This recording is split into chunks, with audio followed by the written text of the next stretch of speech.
ಮಳೆಯ ಆರ್ಭಟ ಮತ್ತೆ ಮುಂದುವರೆದಿದೆ. ಒಂದು ಕಡೆ ಮಹಾರಾಷ್ಟ್ರದಲ್ಲಿ ಸುರಿತಾ ಇರುವ ಮಳೆ ಬೆಳಗಾವಿಯಲ್ಲಿ ಭೀಕರತೆಯನ್ನು ಸೃಷ್ಟಿಸಿದ್ರೆ, ಬಾಗಲಕೋಟೆ, ಗದಗ ಜಿಲ್ಲೆಗಳು ಕೂಡ ತತ್ತರಿಸಿ ಹೋಗಿವೆ.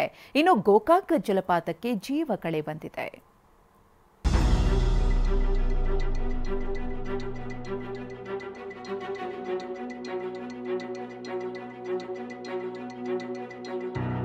ರುದ್ರ ರಮಣೀಯ ದೃಶ್ಯ, ಕಣ್ಣಾಯಿಸಿದಷ್ಟು ದೂರ ಬರೀ ನೀರು, ಜಲಪಾತಗಳು ಧುಮ್ಮಿಕ್ಕಿ ಹರಿಯುತ್ತಿವೆ. ಅಬ್ಬರಿಸ್ತಿರೋ ನದಿಗಳು 3 ಕೇರಿಗಳ ಜೊತೆ ಜನರ ಬದುಕನ್ನೇ ನುಂಗಿ ಹಾಕ್ತಿವೆ.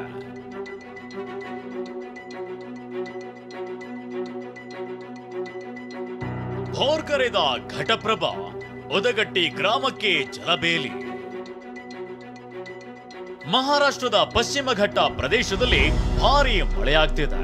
ಬೆಳಗಾವಿಯ ಘಟಪ್ರಭಾ ನದಿ ಅಪಾಯದ ಮಟ್ಟ ಮೀರಿ ಹರಿಯುತ್ತಿದೆ. ಗೋಕಾಕ್ ತಾಲೂಕಿನ ಉದಗಟ್ಟಿಯಲ್ಲಿ 40 ಮನೆಗಳಿಗೆ ನದಿ ನೀರು ನುಗ್ಗಿದೆ. ಕಬ್ಬು, ಮೆಕ್ಕೆಜೋಳ, ಸೋಯಾ ನೀರಿನಲ್ಲಿ ಕಣ್ಮರೆಯಾಗಿದೆ. ಜಮೀನಿನ ವಿದ್ಯುತ್ ಕಂಬಗಳು ಮುಕ್ಕಾಲು ಭಾಗ ಮುಳುಗಿದೆ.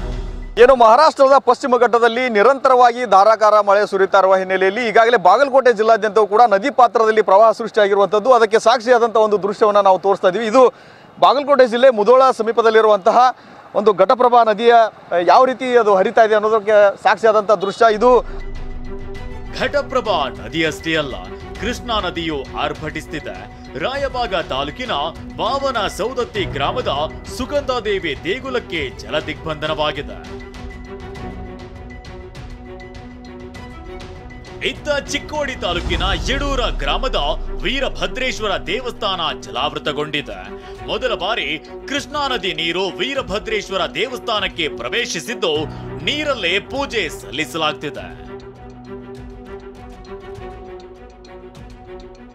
ಬಾಗಲಕೋಟೆಯಲ್ಲೂ ಘಟಪ್ರಭಾ ರಣಾರ್ಭಟಕ್ಕೆ ಜನ ನಲುಗಿ ಹೋಗಿದ್ದಾರೆ. ಮುಧೋಳ ತಾಲೂಕಿನ ಮಿರ್ಜಿ ಗ್ರಾಮದಲ್ಲಿ ನೆರೆ ಆವರಿಸಿದೆ. ಜನ ಗಂಟು ಮೂಟೆ ಹೊತ್ತು ಕಾಳಜಿ ಕೇಂದ್ರ ಸೇರ್ತಿದ್ದಾರೆ.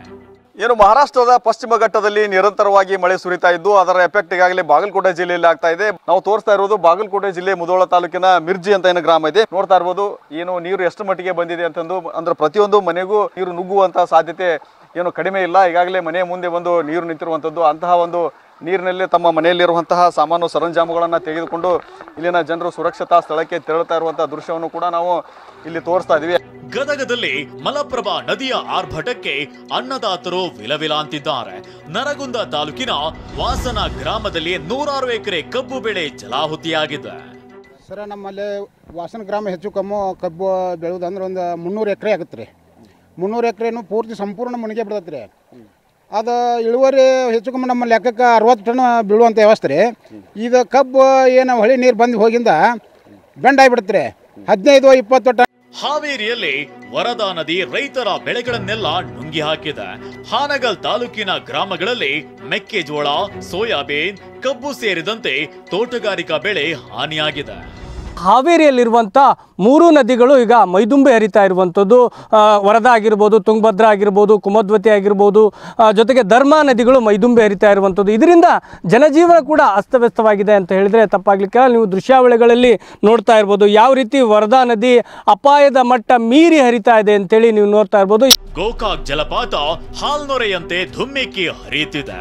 ಹಿಡಕಲ್ ಜಲಾಶಯದಿಂದ 35,000 ಕ್ಯೂಸೆಕ್ ನೀರು ನದಿಗೆ ಬಿಡಲಾಗಿದ್ದು, ಘಟಪ್ರಭಾ, ಹಿರಣ್ಯಕೇಶಿ ನದಿಗಳು ಗೋಕಾಕ್ ಫಾಲ್ಸ್ಗೆ ಜೀವಕಳೆ ತಂದಿದೆ. Bureau report, TV9.